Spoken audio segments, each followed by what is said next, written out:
First, the record. 3 astronauts left for the moon. An oxygen tank exploded 200,000 miles from home, and all 3 came back alive. It is the rare drawing in this catalog that ends with everyone safe. We begin there. The explosion happened in space, but the failure was built on the ground months earlier. To see it, you have to look at one small switch and a mismatch nobody thought mattered. Let me show you the tank. These tanks hold oxygen so cold it is liquid. They feed the fuel cells that make the ship's electricity, its water, and its air.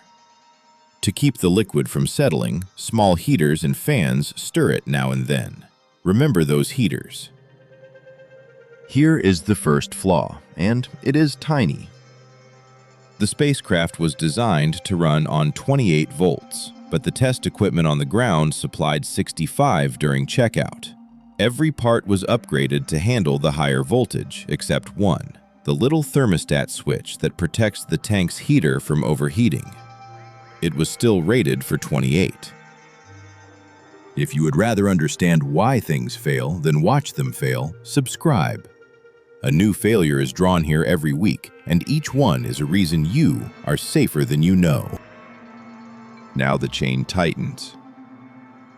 This exact tank had been dropped a couple of inches during earlier work, jarring a small drain tube so it would no longer empty normally. So, before launch, to boil off its oxygen, they ran the heaters for 8 hours on that 65-volt ground power. The 28-volt thermostat welded shut, the heater climbed toward 1,000 degrees, and the insulation on the wires inside charred. Now the load, 2 days into the flight. A routine, ordinary command: stir the tanks. Current flowed once more to those damaged wires inside a tank full of pure oxygen. Watch the wire. A spark.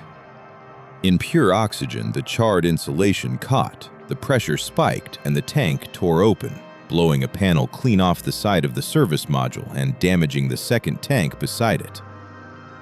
Here is the line. With the tank gone, the command module lost its oxygen, and with it, the fuel cells that made its power, its water, and its air. The moon landing was over in an instant. Now it was only a question of getting 3 people home. So they turned a moon lander into a lifeboat. The crew powered up the lunar module, swung around the moon on a free path home, and when the carbon dioxide climbed, they built a scrubber adapter out of a checklist cover, a sock, and tape. The failure was in the machine. The recovery was in the people. The Courtright Review Board found no single villain, only a chain. The overlooked 28-volt thermostat, the dropped tank, the stuck drain tube, and the decision to boil the oxygen off with the heaters. Each link was small. Together, they armed the tank. And here is what changed.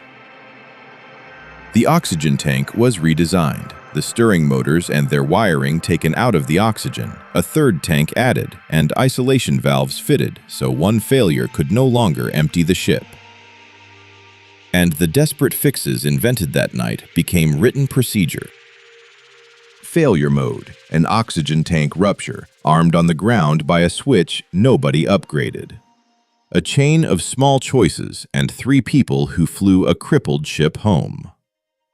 Nothing breaks without a reason. Now you know this one. Drawing filed. Like and subscribe to support the channel.